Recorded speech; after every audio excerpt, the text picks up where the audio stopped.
జగన్ రెడ్డి సొంత ఎంపీ రఘురామకృష్ణరాజును కూడా అరెస్ట్ చేయించినాడు. ముఖ్యమంత్రి గారిని అరెస్ట్ చేయించినాడు.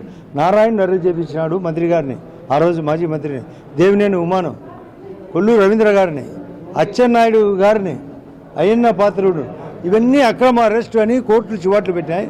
వంశీ చేయని తప్పే లేదు. ఇతను జైలు పాలైనాడు. గతం ఇతనికి బండారం అంతా బయటకు వచ్చింది. ఇంకా పరామర్శ, అందరూ జైలు పక్షులంతా ఒకటన్నట్లు ఈరోజు పరామర్శ. ఈ రాష్ట్రాన్ని ఆత్రేయ గారు చెప్పినట్లు దేవుడు బుద్ధి జ్ఞానం ఇస్తే ఇతనికి బుద్ధి అపారంగా ఇచ్చినాడు.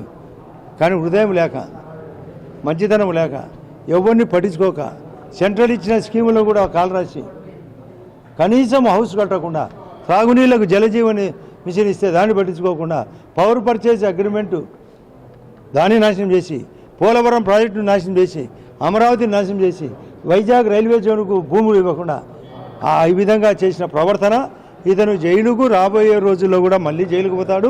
అందుకే జైలు గోడలు చూడడానికి మళ్ళీ ఒకసారి పోయినాడు. ఇటువంటి దరిద్రం క్యారెక్టర్ రాజకీయాల్లో ఉండకూడదు. జగన్కు వేరుపురుగు పట్టింది. జగన్ పార్టీలో ఉండే అందరూ డెడ్వుడ్తో సమానం. అది రాలిపోయేది. మీరు డెడ్వుడ్ అంటే చెట్టుకు ఒక బెరడు అతుక్కుంటుంది, దానికి ప్రాణం ఉండదు.